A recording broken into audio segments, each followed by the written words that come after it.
نحمده ونصلي ونسلم على رسوله الكريم اما بعد فاعوذ باللہ من الشیطان الرجیم بسم اللہ الرحمن الرحیم السلام علیکم ورحمۃ اللہ وبرکاتہ ومغفرات۔ آج کی اس ویڈیو میں آپ کو رجب المرجب کے مہینے کی نفلی عبادت اور رجب المرجب کے مہینے کی فضیلت بیان کروں گی۔ ضروری نہیں کہ بیان کو دیکھا جائے یا باقاعدہ طور پہ اس کو ایک ٹائم نکالا جائے، آپ ایسے بھی کر سکتے ہیں کہ جس طرح سے کانوں کے اندر آپ ہیڈ فون لگا کے گانے سنتے ہیں، اپنا ٹائم پاس کرتے ہیں، تو یہ بھی ایک چھوٹا سا بیان ہے جو رجب المرجب کے مہینے کی فضیلت بیان ہوگی، اس کے اندر عبادات بتائی جائیں گی۔ تو آپ اس کا فائدہ اس طرح سے بھی اٹھا سکتے ہیں کہ موبائل اپنی جیب میں رکھ کے اپنے کانوں کے اندر ہیڈ فون ڈالیے، آفس میں کام کرتے ہوئے، سفر کے دوران کسی بھی جگہ پہ آپ اس بیان کو سن سکتے ہیں، دیکھ سکتے ہیں اور فضیلت اس کی جان سکتے ہیں اور ثواب کما سکتے ہیں۔ آج کل کے چلتے دور کے اندر کسی کی خبر نہیں ہے، اور اس سے بڑھ کے افسوسناک بات یہ کہ اللہ تعالیٰ نے ہمارے اوپر جو رجب، شعبان اور رمضان کے مہینوں کی فضیلت بتائی گئی ہے، اللہ تعالیٰ کے سارے اسلامی مہینوں کی جو فضیلتیں ہیں، جو نوافل ہیں، جو نماز ہیں، اس کی کسی کو نہ کوئی پہچان ہے اور نہ ہی اس کے بارے میں جاننا چاہتا ہے۔ ہر کوئی اس چلتے دور کے اندر پیسے کے پیچھے بھاگ رہا ہے، لیکن جہاں پہ آپ اس پیسے کے پیچھے بھاگتے ہیں، اللہ تعالیٰ کی عبادت کریں، اللہ تعالیٰ سے کچھ مانگے تو وہ بھی آپ کو عطا کیا جائے گا، کیونکہ اللہ تعالیٰ قرآن مجید میں فرماتا ہے کہ تمہارا ایک تسمہ بھی ٹوٹتا ہے تو رب سے مانگ، تمہارے گھر کے اندر ایک نمک ختم ہو جاتا ہے تو وہ بھی رب سے مانگ، کیونکہ رزق اللہ تعالیٰ نے خود انسان کا لکھا ہوا ہے۔ اللہ تعالیٰ فرماتا ہے کہ رزق انسان کو ایسے ڈھونڈتا ہے جیسے موت انسان کے پیچھے لگی ہوئی ہے۔ تو رزق تلاش کرنے کی بجائے اللہ تعالیٰ سے دعا کریں، جتنا نصیب آپ کا لکھا گیا ہے انشاءاللہ تعالیٰ آپ کو اتنا ہی ملے گا۔ رجب المرجب اسلامی قمری سال کا 7واں مہینہ ہے۔ یہ بڑی برکت اور فضیلت والا مہینہ ہے۔ اس مہینے کی فضیلت کے بارے میں ایک روایت حضرت عائشہ صدیقہ رضی اللہ تعالیٰ عنہا سے مروی ہے کہ حضور نبی کریم صلی اللہ علیہ وآلہ وسلم نے ارشاد فرمایا، اللہ تعالیٰ 4 راتوں میں خیر و برکت کی بارش کرتا ہے: عید الاضحیٰ کی شب، عید الفطر کی شب، 15 شعبان کی شب اور رجب المرجب کی پہلی شب۔ ایک روایت جو کہ حضرت ابی امامہ رضی اللہ تعالیٰ عنہ سے روایت ہے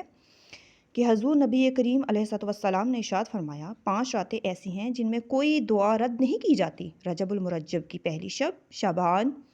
کی شب، شب جمعہ اور 2 راتیں عیدین کی۔ رجب المرجب کے بارے میں ایک روایت میں آتا ہے کہ اللہ تعالیٰ نے مہینوں میں سے 4 مہینوں کو زینت بخشی ہے: ذیقعدہ، ذی الحج، محرم اور رجب۔ اسی لیے اللہ تعالیٰ کا فرمان ہے کہ اس میں سے 4 مہینے حرام ہیں، جو اس کا مطلب ہے کہ 4 مہینے حرام ہیں۔ اس کی پوری ڈیفینیشنز، اس کی پوری فضیلت میں اگلے بیان میں ضرور آپ کو واضح کروں گی کہ حرمت والے مہینے 4 ہیں: ذیقعدہ، ذی الحج، محرم اور رجب۔ ان میں سے 3 ملے ہوئے ہیں اور ایک تنہا ہے، وہ رجب المرجب کا مہینہ ہے۔ ایک حدیث پاک میں آتا ہے، حضور نبی کریم علیہ السلام نے ارشاد فرمایا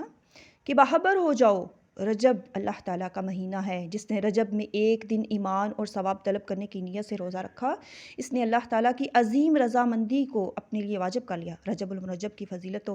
برکت کے بارے میں ایک حدیث پاک میں آتا ہے کہ اس طرح سے ارشاد فرمایا جاتا ہے کہ رجب حرمت والے مہینوں میں سے ہے۔ اسی مہینے میں اللہ تعالیٰ نے حضرت نوح علیہ السلام کو کشتی میں سوار کرایا، انہوں نے اور ان کے تمام ساتھیوں نے کشتی میں ہی اس ماہ کا روزہ رکھا اور اللہ تعالیٰ نے ان کو نجات عطا فرمائی اور غرق ہونے سے محفوظ رکھا۔ سیلاب کے بعد زمین کو کفر اور معصیت سے پاک فرما دیا۔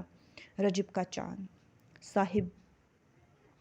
مقصود القاصدین تحریر فرماتے ہیں کہ حضور نبی کریم علیہ السلام جب رجب المرجب کا چاند دیکھتے تو یہ ارشاد فرماتے کہ یہ دعا اس وقت پڑھا کرو، اور یہ دعا فرماتے: اللہم بارک لنا فی رجب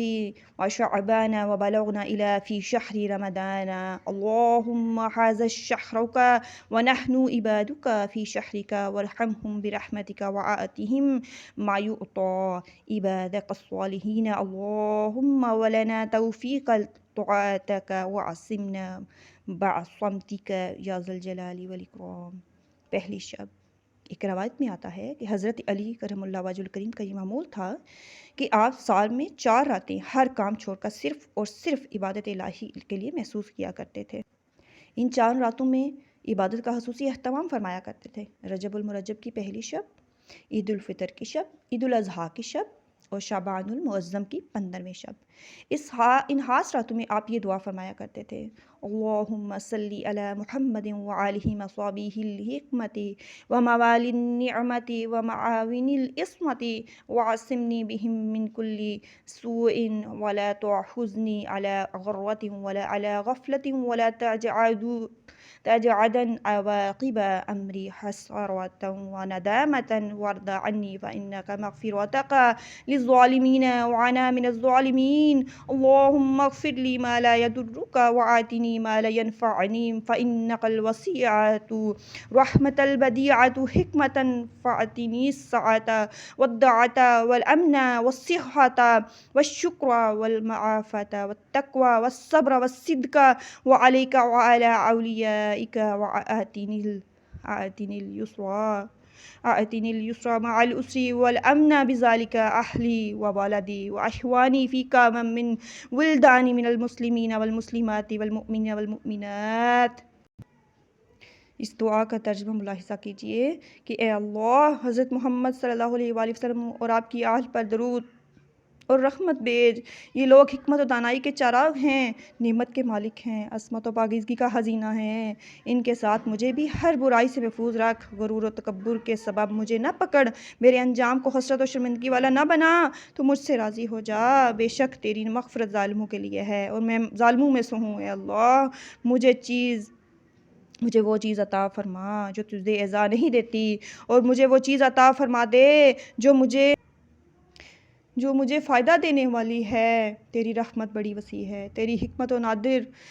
حکمت نادر اور عجیب ہے۔ مجھے راحت اور کشادگی عطا فرما، امن و تندرستی عطا فرما، اپنی نعمت پر شکر ادا کرنے کی توفیق عطا فرما، عافیت و پرہیزگاری اور صبر عطا فرما، اپنے اور اپنے دوستوں کے نزدیک مجھے سچائی اور لطف عطا فرما، سختی کے بعد آسانی عطا فرما۔ میرے اہل، میرے بیٹوں، میرے بھائیوں پر جو تیرے راستے پر چلنے والے ہیں، مسلمانوں کے بیٹیوں پر، مسلمان مرد اور عورتوں پر اپنی رحمت نازل فرما اور سب کو اپنی رحمت میں شامل فرما۔ اگر کسی کو عربی میں دعا حضرت مولا علی کرم اللہ وجہ الکریم کی یاد نہیں ہوتی تو یہ اردو کے الفاظ اپنے ذہن میں اندر نقش کر لیجئے اور اٹھتے بیٹھتے اسی طرح کی مولا علی کی طرح کی دعا کیجئے، اللہ تعالیٰ ضرور سنے گا، اور ان کے توسل سے دعا کیجئے، رب تعالیٰ کی ذات کی انشاءاللہ تعالیٰ خدا ضرور سنے گا۔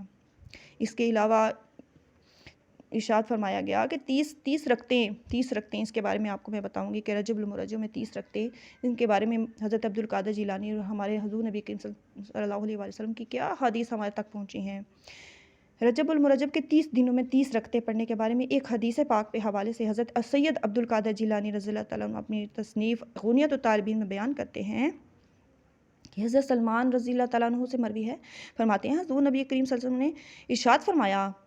اے سلمان رضی اللہ تعالیٰ عنہ، رجب کا چاند طلوع ہو گیا، اگر اس ماہ میں کوئی مومن مرد یا عورت 30 رکعت نفل نماز اس طرح سے پڑھے کہ ہر رکعت میں سورہ فاتحہ کے بعد 3 بار سورہ کافرون، 30 بار سورہ اخلاص پڑھے تو اللہ تعالیٰ اس کے تمام گناہوں کو مٹا دیتا ہے اور اس کو اتنا ثواب عطا فرمائے گا کہ جیسے اس نے پورے مہینے کے روزے رکھے، اور اس کا شمار آئندہ برس تک نماز ادا کرنے والوں میں ہوگا، یعنی اس کو پورے سال کی نمازوں کا ثواب عطا ہوگا، اور شہید بدر کے عمل کے برابر روزانہ اس کے اعمال کو بلند سے بلند تر کیا جائے گا، اور ہر دن کے روزے کے بدلے میں پورے سال کی عبادت کا ثواب اس کے لیے لکھا جائے گا، اور اس کے 1000 درجے بلند کیے جائیں گے۔ اور اگر اس نے سارا مہینہ ماہ رجب کے روزے رکھے اور اسی طرح نماز پڑھی تو پروردگار عالم اس کو جہنم سے محفوظ رکھے گا اور اس کے لیے جنت واجب کر دے گا۔ وہ پروردگار عالم کی قربت میں ہوگا۔ اس کی خبر مجھے جبریل علیہ السلام نے دی۔ جبریل علیہ السلام نے کہا تھا کہ یہ آپ کے اور مشرکین اور منافقین کے مابین فرق پیدا کرنے والی نشانی ہے، اس نماز کو منافق نہیں پڑھتے۔ حضرت سلمان رضی اللہ تعالیٰ عنہ فرماتے ہیں کہ میں نے عرض کیا، یا رسول اللہ صلی اللہ علیہ وسلم، مجھے تعلیم فرمائیے کہ میں یہ نماز کس طرح ادا کروں۔ آپ صلی اللہ علیہ وآلہ وسلم نے ارشاد فرمایا کہ مہینے کے آغاز میں 10 رکعتیں پڑھو اور ہر رکعت میں 1 بار سورہ فاتحہ، 3 بار سورہ اخلاص، 3 بار سورہ کافرون پڑھو، اور جب سلام پھیرو تو ہاتھ اٹھا کر یہ دعا پڑھو، لا الہ الا اللہ وحدہ لا شریک لہ لہ الملک ولہ الحمد یحیی ویمیت وہو حی لا یموت ابدا بیدہ الخیر وهو على كل شيء قدير اللهم لا مانع لما أعطيت ولا مؤتي لما منعت ولا ينفع ذا الجد منك الجد حضور نبی کریم علیہ الصلوۃ والسلام نے فرمایا کہ مہینہ ماہ رجب کے درمیان میں 10 رکعتیں پڑھو، اس طرح سے کہ ہر رکعت میں ایک بار سورہ فاتحہ، ایک بار سورہ اخلاص 3 بار اور سورہ کافرون 3 بار، سلام پھیرنے کے بعد ہاتھ اٹھا کر یہ دعا پڑھو، لا الہ الا اللہ وحدہ لا شریک لہ لہ الملک ولہ الحمد یحیی و یمیت وہو حی لا یموت ابدا ابدا بیدہ الخیر وہو علی کل شیء قدیر، الہا واحدا احدا صمدا فردا وترا لم یتخذ صاحبۃ ولا ولدا۔ اس دعا کو پڑھنے کے بعد دونوں ہاتھ چہرے پر پھیر لو۔ حضور نبی کریم علیہ الصلوۃ والسلام نے ارشاد فرمایا کہ پھر اس مہینے کے آخر میں 10 رکعتیں پڑھو، ہر رکعت میں سورہ فاتحہ، سورہ اخلاص، سورہ کافرون 3 مرتبہ پڑھو، سلام پھیرنے کے بعد ہاتھ اٹھا کر یہ کہو، لا الہ الا اللہ وحدہ لا شریک لہ لہ الملک وَلَهُ الْحَمْدُ يُحْيِي وَيُمِيتُ بِيَدِهِ الْخَيْرُ وَهُوَ عَلَى كُلِّ شَيْءٍ قَدِيرٌ وَصَلَّى اللَّهُ عَلَى سَيِّدِنَا مُحَمَّدٍ وَآلِهِ الطَّاهِرِينَ وَلَا حَوْلَ وَلَا قُوَّةَ إِلَّا بِاللَّهِ الْعَلِيِّ الْعَظِيمِ۔ اس کے بعد دعا مانگو، تمہاری دعا قبول ہوگی، پروردگار عالم تمہارے اور دوزخ کے درمیان 70 خندقیں حائل فرما دے گا، ہر خندق میں اس قدر بڑی اور لمبی ہوگی کہ جیسے زمین سے آسمان تک کا فاصلہ، ہر رکعت کے بدلے 10 لاکھ رکعتیں لکھی جائیں گی، یعنی 10 لاکھ رکعتوں کا ثواب عطا ہوگا۔ دوزخ سے خلاصی و پولیس راز سے کس خطرے کے بغیر، کسی بھی خطرے کے بغیر عبور تمہارے واسطے مقرر کر دیا جائے گا۔ حضرت سلیمان رضی اللہ تعالیٰ عنہ فرماتے ہیں کہ جب حضور نبی کریم علیہ السلام نے یہ بیان فرما لیا تو میں اس اجر عظیم پر روتا ہوا سر بسجود ہو گیا۔ وآخر دعوانا ان الحمد للہ رب العالمین والصلاة والسلام علی خیر خلقہ محمد وآلہ وصحبہ اجمعین برحمتک یا ارحم الراحمین۔ جتنا آپ کو تک یہ علم پہنچا ہے، اللہ تعالیٰ مجھے میرے سمیت آپ سب کو اس پر عمل کرنے کی توفیق عطا فرمائے، آمین بجاہ النبی العامین وصلی اللہ تعالیٰ علی خیر خلق محمد وآلہ وصحبہ اجمعین برحمتک یا ارحم الراحمین،